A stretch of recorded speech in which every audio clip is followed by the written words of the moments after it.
நம்ம போடுறோம்னா, new partner சேர்க்கறதுக்கு முன்னாடி, சேர்வதற்கு நியூ பார்ட்னர் வந்து அட்மிஷன் ஆகிறதுக்கு முன்னாடி ஓல்டு பார்ட்னருக்கு பொறுத்த வரைக்கும் அவங்களுடைய அசட்ஸ் அண்ட் லைபிலிட்டிஸை ரீவேல்யூ பண்ணி அது அந்த அமௌண்ட்டு, அதாவது ப்ராஃபிட்டபுளாக இருந்தாலும் சரிதான், அதே இது லாஸாக இருந்தாலும் சரிதான், அவங்களுடைய ஓல்டு ஷேரிங் ரேஷியோவில் அவங்களுக்கு நாம் பிரித்து கொடுக்கணும். இது வந்து கண்டிப்பாக வந்து ரீவேல்யூஷன் அக்கௌண்ட்டு. ஜேர்னல் என்ட்ரிஸ் போட்டு தான் எல்லாருமே லெஜர் அக்கௌண்ட்ஸ் வருவாங்க. ஆனால் இந்த ரீவேல்யூஷன் அக்கௌண்ட்டுக்கு பொறுத்த வரைக்கும் பார்த்தீங்கன்னா லெஜர் மேக்ஸிமம் பார்த்தீங்கன்னு வச்சிங்களேன், எக்ஸாமினேஷனில் பொறுத்த வரைக்கும் உங்களுக்கு லெஜர் தான் கேட்பாங்க. அப்போ நேரடியாக லெஜர் எப்படி போடுறது? இன்கேஸ் ஜேர்னல் என்ட்ரிஸ் போகிற மாதிரி இருந்தால் 3 என்ட்ரிஸ் தான் உங்களுக்கு ரீவேல்யூஷன் வரக்கூடியது. ஒன்று ப்ராஃபிட் ஐட்டத்துக்காக ஒரு ஜேர்னல் என்ட்ரிஸ், இன்னொன்று பொறுத்த வரைக்கும் லாஸ் ஐட்டத்துக்காக ஒரு ஜேர்னல் என்ட்ரிஸ், அதுக்கு அடுத்தது கிடைக்கக்கூடிய நெட் ப்ராஃபிட்டாக இருந்தாலும் சரி தான், லாஸாக இருந்தாலும் சரி தான், அதாவது ரீவேல்யூஷன் ப்ராஃபிட்டாக இருந்தாலும் சரி தான், ரீவேல்யூஷன் லாஸாக இருந்தாலும் சரி தான், அந்த அமௌண்ட்டை பொறுத்த வரைக்கும் அந்த ஓல்டு ஷேரில் அவங்களுக்கு பிரித்து கொடுக்குறது.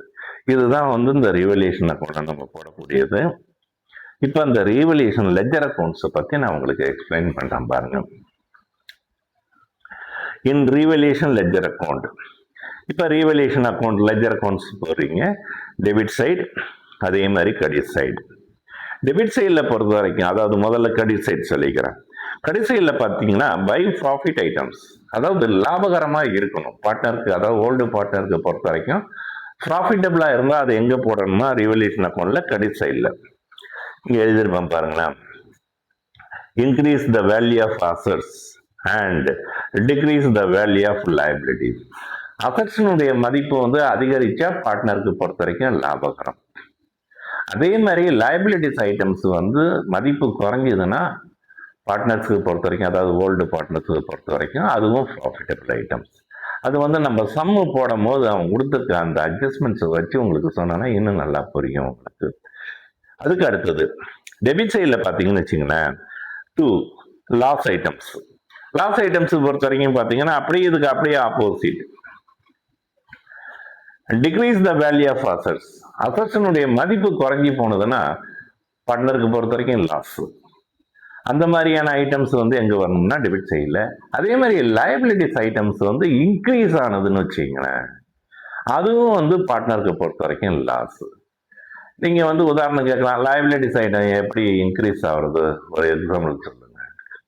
இப்போ கிரெடிட்டார்ஸ் நமக்கு கடன் கொடுத்தவங்க, ஃபார் எக்ஸாம்பிள் அவங்க நமக்கு எவ்வளோ கொடுத்துருக்காங்கன்னா 50,000 ரூபா கொடுத்துருக்காங்க. நாம் வந்து அவங்களுக்கு வந்து ரீபேபிள் பண்ணணும். எவ்வளோ அமௌண்ட்டுனா வந்து 50,000. அவங்க என்ன சொல்லிட்டாங்க, 50,000 ரூபா கொடுக்காத, சேர்த்து ஒரு 2,000 ரூபா சேர்த்து கொடு அப்படின்னு சொல்லிட்டாங்க. அப்போ கிரெடிட்டார்ஸ் என்ன பண்ணிட்டாங்கன்னா அவங்களுக்கு தர வேண்டிய வேல்யூ 50,000 ரூபா கூட ஒரு 2,000 ரூபா சேர்த்து கொடு, அதாவது ஆட் பண்ணி கொடு அப்படின்னு சொல்லி கேட்டாங்க. அப்போ அந்த கிரெடிட்டார்ஸ் அமௌண்ட் வந்து எக்ஸ்டெண்ட் ஆகுது, இன்க்ரீஸ் ஆகுது. அப்போ நமக்கு பொறுத்த வரைக்கும் அது லாஸ். நம்ம சம்மு வரும்போது அது டீட்டெயில்ஸாக பார்த்துப்போம். இதுக்கு அடுத்தது நம்ம எங்கே பார்க்க போகிறோம்னு என்ன பார்க்க போகிறோம்னா கொஸ்டின் பேலன்ஸ் ஷீட்டு. கொஸ்டினில் பேலன்ஸ் ஷீட்டு கொடுத்துருப்பாங்க. அந்த பேலன்ஸ் ஷீட்டு எப்படி இருக்கும் அப்படின்றத நம்ம இப்போ பார்க்க போகிறோம். இப்போ கொஸ்டின் பேலன்ஸ் ஷீட்டை நான் எக்ஸ்பிளைன் பண்ணுறதுக்கு முன்னாடி வந்து நீங்கள் எல்லாருமே வந்து 27th சம், அதாவது பேஜ் நம்பர் 102ல் 27th சம் எடுத்துக்கிட்டிங்கன்னா அதில் வந்து உங்களுக்கு பேலன்ஸ் ஷீட் கொடுத்துருக்காங்க எடுத்த உடனே. அதாவது 3வது லைன்லேருந்து பார்த்தீங்கன்னா பேலன்ஸ் ஷீட் கொடுத்துருக்காங்க. அதுதான் கொஸ்டின் பேலன்ஸ் ஷீட்டு. இப்போ நான் கொஸ்டினை படிக்கிறேன் பாருங்க. given below is the balance sheet of A and B who are the carrying on partnership business on 31/12/2016. A and B share profit and losses in the ratio of 2:1. அதாவது கீழே கொடுத்துருக்கிறது வந்து balance sheet கொடுத்துருக்காங்க. அது யாருடைய balance ஷீட்னா A and B உடைய balance sheet.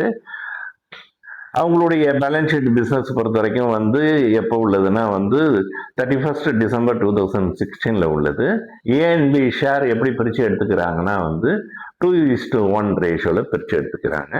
கீழே balance sheet கொடுத்துருக்காங்க.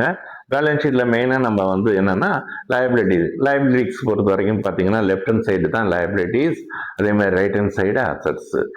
எப்பொழுதுமே வந்து நாம வந்து பேலன்ஸ் ஷீட்ல வந்து லயபிலிட்டிஸ் சொல்லும் போது டெபிட் சைடு வந்து லயபிலிட்டிஸ் அப்படின்னு சொல்லக்கூடாது. லயபிலிட்டிஸ் பொறுத்த வரைக்கும் லெஃப்ட் ஹேண்ட் சைடு, அதே மாதிரி அசட்ஸ் பொறுத்த வரைக்கும் ரைட் ஹேண்ட் சைடு. இதுக்கு அடுத்தது இப்ப அந்த கொஸ்டின் பேலன்ஸ் ஷீட்ல லயபிலிட்டி சைட்ல நீங்க என்னன்னா முக்கியமா பார்த்து பாயிண்ட் அவுட் பண்ண வேண்டியது. பாயிண்ட் அவுட் பண்ணா நீங்க டாட் வச்சுக்கலாம், வேணா டிக் கூட பண்ணிக்கலாம். இப்போ ஃபர்ஸ்ட் ஒன்னு லைபிலிட்டி சைடில் கேபிட்டல் அமௌண்ட் எங்க கொடுத்துருக்கானா சொல்லி பார்த்து அதை டிக் பண்ணிக்கிங்க.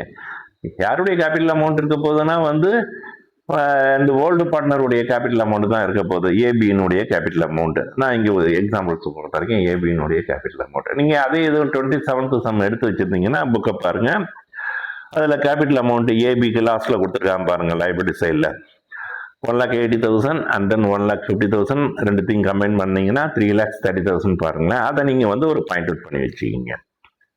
அதுக்கு அடுத்தது பார்த்தீங்கன்னா ஜெனரல் ரிசர்வ் கொடுத்துருக்காங்களா, அதாவது லைபிலிட்டி சைடில் இருக்கான்னு சொல்லி பார்க்குறீங்க. இந்த 27th சம்மில் ஜெனரல் ரிசர்வ் இல்லை. அதாவது ஜெனரல் ரிசர்வ்னாலும் ஒன்று தான், ரிசர்வ் ஃபண்ட்னாலும் ஒன்று தான். இப்போ ஜெனரல் ரிசர்வ்னா என்ன முதல்ல அதை பார்ப்போம். தமிழில் பொறுத்த வரைக்கும் இந்த ஜெனரல் ரிசர்வ்னா பொதுக்காப்புன்னு சொல்லுவாங்க. அதாவது இக்கட்டான ஒரு சூழ்நிலையில் இந்த ஜெனரல் ரிசர்வ்ல உள்ள அமௌண்ட்டை வந்து நாம் அதை எடுத்து என்ன பண்ணீங்களா அந்த சூழ்நிலையை சமாளிச்சுக்கலாம். இது யாரு சேர்த்து வைக்கிறதுனா வந்து ஓல்டு பார்ட்னர் ரெண்டு பேரும் கிடைக்கக்கூடிய ப்ராஃபிட் அமௌண்ட்லேருந்து ஒரு சர்டன் அமௌண்ட்டை வந்து ஜெனரல் ரிசர்வ் அமௌண்ட்டுக்கு டிரான்ஸ்ஃபர் பண்ணி வைப்பாங்க. இப்போ இந்த டிரான்ஸ்ஃபர் பண்ணி வைக்கிறது எதுக்குன்னா திடீர்னு ஒரு செலவுகள் அன்எக்ஸ்பெக்டடாக ஏற்பட்டு போச்சுன்னா அந்த அமௌண்ட்டை மெட் அவுட் பண்ணுறதுக்கு இந்த ஜெனரல் ரிசர்வ் ரொம்ப யூஸ்ஃபுல்லாக இருக்கும். அப்போ ஜெனரல் ரிசர்வ்னாலும் ஒன்று தான், ரிசர்வ் ஃபண்டுனாலும் ஒன்று தான். ரிசர்வ் ஃபண்டுன்னா தமிழில் பொறுத்த வரைக்கும் காப்பு நிதின்னு சொல்லுவாங்க, அதே ஜெனரல் ரிசர்வ்னா பொது காப்புன்னு சொல்லுவாங்க. இப்போ இந்த சம்மில் 27th சம்மில் நீங்கள் ஜெனரல் ரிசர்வ் தேடி பார்த்தீங்கன்னா இருக்கு இல்லை, லைபிலிட்டி சைடில் இல்லை. இல்லைன்னா நமக்கு வந்து பிரச்சனை கிடையாது. காரணம் என்னன்னா ஒரு டிரான்சாக்ஷன் இல்லை அப்படின்னு சொல்லி நம்ம மகிழ்ச்சியாக விட்டுட்டு போக வேண்டியது தான். அடுத்தது நீங்கள் நோட் பண்ண வேண்டியது ப்ராஃபிட் அண்ட் லாஸ் அக்கௌண்ட். அதுவும் லைபிலிட்டி சைடில் ப்ராஃபிட் அண்ட் லாஸ் அக்கௌண்ட் சொல்லி கொடுத்துருந்தாங்கன்னா தட்ஸ் மீன் என்னன்னா ப்ராஃபிட்னு அர்த்தம். இந்த ப்ராஃபிட் அமௌண்ட் என்னன்னா பார்ட்னர் இவங்க ரெண்டு பேரும் இன்னும் பிரித்து எடுத்துக்கல, அதனாலதான் அது பேலன்ஸ் ஷீட்ல எங்க இருக்குன்னா லைபிலிட்டி சைட்ல இருக்கு. இந்த profit and loss account balance ஷீட்ல லைபிலிட்டி சைட்ல இருக்கிறது உங்களுக்கு பொறுத்த வரைக்கும் ப்ராஃபிட் ஐட்டம்ஸ். அப்படி இல்லைன்னா கொஸ்டின்ல பொறுத்த வரைக்கும் சில சமயத்தில் என்ன கொடுத்துருப்பாங்கன்னா ப்ராஃபிட் அண்ட் லாஸ் அக்கௌண்ட் பிராக்கெட்ல கிரெடிட்னு சொல்லி கொடுத்துருப்பான், சிஆர் கிரெடிட் அப்படின்னாலும் உங்களுக்கு பொறுத்த வரைக்கும் ப்ராஃபிட் ஐட்டம்ஸ். இப்ப இந்த profit and loss account liability சைட்ல இருக்கா இல்லையான்னு சொல்லி பாக்குறீங்க. இந்த 27th சம்ல இல்லை. இப்ப ஜெனரல் ரிசர்வ், ரிசர்வ் ஃபண்டு இதை பார்த்தோம். இது இல்லைன்னா நான் விட்டுட சொல்லிட்டேன். ஆனா அதே இது ப்ராஃபிட் அண்ட் லாஸ் பொறுத்த வரைக்கும் லைபிலிட்டி சைட்ல இல்லைன்னா கண்டிப்பா நீங்க அசட் சைட்ல பார்க்கணும். அசட் சைட்ல ப்ராஃபிட் அண்ட் லாஸ் அக்கௌண்ட் அப்படின்னு கொடுத்திருந்தா அதுக்கு என்ன அர்த்தம்னா லாஸ்ன்னு அர்த்தம். இப்ப அசட் சைட்ல சில சமயத்துல எப்படி கொடுத்திருப்பாங்கன்னா ப்ராஃபிட் அண்ட் லாஸ் அக்கௌண்ட் போட்டு பிராக்கெட்ல டெபிட்னு சொல்லி கொடுத்திருப்பான், டிஆர்னு சொல்லி போட்டிருப்பான். தட்ஸ் மீன் ஆல்சோ என்னன்னு சொல்லுவாங்கன்னா அது லாஸ்ன்னு தான் சொல்லுவாங்க. அப்ப ப்ராஃபிட் அண்ட் லாஸ் பொறுத்த வரைக்கும் லைபிலிட்டி சைட்ல இருந்ததுன்னா அது ப்ராஃபிட்னு அர்த்தம். அதே இது ப்ராஃபிட் அண்ட் லாஸ் பொறுத்த வரைக்கும் இங்க லைபிலிட்டி சைட்ல இல்லைன்னா நீங்க நோட் பண்ணணும். எங்க நோட் பண்ணணும்னா அசட் சைட்ல பாருங்க. அசட் சைட்ல இல்லைன்னு வச்சுக்கீங்களேன், அது உங்களுக்கு பொறுத்த வரைக்கும் லாஸ்ன்னு அர்த்தம். அப்ப சரி, ப்ராஃபிட் அண்ட் லாஸ் பொறுத்த வரைக்கும் லைபிலிட்டி சைட்ல இல்லைன்னா நீங்க நோட் பண்ணணும். எங்க நோட் பண்ணணும்னா அசட் சைட்ல நோட் பண்ணுங்க. அசட் சைட்ல ப்ராஃபிட் அண்ட் லாஸ்ன்னு சொல்லி கொடுத்துருந்தாங்கன்னா அது உங்களுக்கு பொறுத்த வரைக்கும் லாஸ்ன்னு சொல்லி அர்த்தம். சார் கொடுக்கலன்னா என்ன சார் பண்றது? இங்கேயும் கொடுக்கல இங்கேயும் கொடுக்கலன்னா கவலையே கிடையாது, விட்டுட்டு போயிடுங்க. அதுக்கு அடுத்தது நீங்க நோட் பண்ண வேண்டியது என்னன்னா ஒர்க்மேன் காம்பன்சேஷன் ஃபண்டு.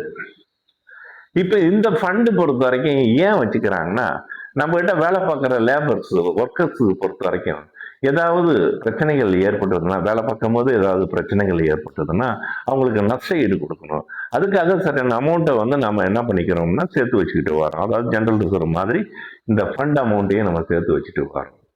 இப்போ இது எல்லாத்தையும் எதுக்காக நான் மார்க் பண்ண சொன்னேன்னா இது எல்லாமே சேர்த்து வச்சது, இது எல்லாம் யாருக்கு உள்ளதுன்னு சொல்லி பார்த்தீங்கன்னா ஓல்டு பார்ட்னர்ஸுக்கு மட்டும்தான் உள்ளது. அப்ப நியூ பார்ட்னர் சேர்றதுக்கு முன்பாக அந்த ஏஎன்பி ஓல்டு பார்ட்னர்ஸ் இதை எல்லாத்தையும் நோட் பண்ணி இதை எல்லாத்தையும் என்ன பண்ணிக்கிறாங்க, பிரிச்சு எடுத்துக்கிறாங்க. அது வந்து என்ட்ரிஸ் வரும் உங்களுக்கு. அந்த என்ட்ரிஸ் வரும்போது உங்களுக்கு நான் சொல்றேன். அதுக்கு அடுத்தது இன்னும் கணக்கு முடியல, கீழே அட்ஜஸ்ட்மெண்ட்ஸ் இருக்கு பாருங்களேன். இதை 27th சம்ல எடுத்துட்டீங்கன்னா நெக்ஸ்ட் பேஜ்ல 103ல இருக்கு பாருங்களேன், படிக்கிறேன் பாருங்க. C is admitted as a partner on the date of the balance sheet on the following terms. இதான் அட்ஜஸ்ட்மெண்ட்ஸ் ஒன்று.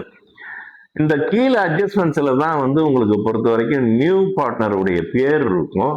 அதே மாதிரி கொஸ்டின்ல பொறுத்த வரைக்கும் நீங்க வந்து ஈஸியா இது அட்மிஷன் ஆஃப் ஏ பார்ட்னரா அல்லது ரிட்டையர்மெண்ட் உள்ள பார்ட்னரா, ரிட்டையரிங் பார்ட்னரா அல்லது டெத் ஆஃப் ஏ பார்ட்னரா அல்லது டிசொல்யூஷன் சம்மா அப்படின்ற மெத்தட் நீங்க ஃபைண்ட் அவுட் பண்றதுக்கு எங்க பார்க்கணும்னா அந்த கீழே பேலன்ஸ் ஷீட்டுக்கு கீழே அந்த லைனை தான் நீங்க கேர்ஃபுல்லா படிச்சு பார்க்கணும். இது பொறுத்த வரைக்கும் சி இஸ் அட்மிட்டட், அப்ப அட்மிஷன் ஆஃப் ஏ பார்ட்னர் தெளிவா இல்லை நம்ம. அதுக்கு அடுத்தது 1 C will bring in rupees 1 lakh as his capital and rupees 60,000 as his share of goodwill for 1/4 share in the profit. அப்ப சி வந்து கொண்டு வராரு, கேபிட்டல் அமௌண்டா எவ்வளவு கொண்டு வர்றாருன்னா 1 lakh கொண்டு வராரு. அதுக்கு அடுத்தது பிரீமியம் ஃபார் குட்வில் அமௌண்டா அவருக்கு 1/4 ஷேருக்கு எவ்வளவு கொண்டு வர்றாருன்னா 60,000 குட்வில் அமௌண்டா கொண்டு வராரு. இது உங்களுக்கு தெரியும், நம்ம ஆரம்பத்துல பார்த்துருப்போம். இதுக்கு முன்னாடி சின்ன சம்மில் ப்ரீமியம் ஃபார் குட்வில் அமௌண்ட் கொண்டு வந்தாங்கன்னா என்ன ஜேர்னல் என்ட்ரிஸ் போடுவீங்க. அதுக்கு அடுத்தது அந்த ப்ரீமியம் ஃபார் குட்வில் அமௌண்ட்டை பார்ட்னர் 2 பேரும் பிரித்து எடுத்துக்கிட்டா என்ன ஜேர்னல் என்ட்ரிஸ் போடுவீங்கன்னு சொல்லி உங்களுக்கு தெரியும்.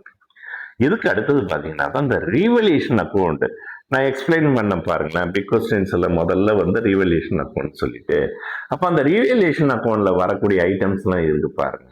நான் இப்பயே அதை உங்களுக்கு வந்து எது எது ப்ராஃபிட் ஐட்டம்ஸ் எது எது லாஸ் ஐட்டம்ஸ் நான் சொல்லிடுறேன். அதுக்கு பிறகு ஆன்சர் வச்சு நம்ம எக்ஸ்பிளைன் பண்ணிடுவோம்.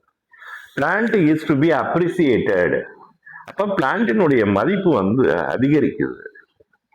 எவ்வளவு அமௌண்ட் அதிகரிச்சிருக்குன்னா 1,20,000.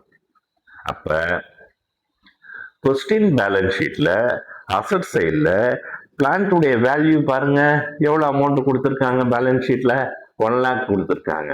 ஆனா அதே இது கீழே அட்ஜஸ்ட்மெண்ட்ஸ்ல பிளான்ட்டுடைய வேல்யூ எவ்வளவு கொடுத்துருக்காங்கன்னா 1,20,000 கொடுத்துருக்காங்க. வேல்யூ பொறுத்த வரைக்கும் அசட்ஸனுடைய வேல்யூ இன்க்ரீஸ் ஆயிருக்கா டிக்ரீஸ் ஆயிருக்கான்னு சொல்லி பாக்குறீங்க. என்ன ஆயிருக்குன்னா இன்க்ரீஸ் ஆயிருக்கு.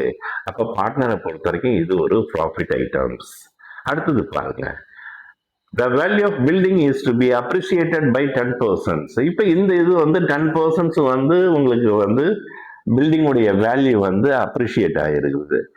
அதாவது அது பாருங்க பில்டிங் உடைய வேல்யூ. இப்போ கொஸ்டின் பேலன்ஸ் ஷீட்ல பில்டிங் உடைய வேல்யூ அசட் சைட்ல கடைசியா கொடுத்துருக்காங்க பாருங்க. எவ்வளவு அமௌண்ட்னா 1,50,000.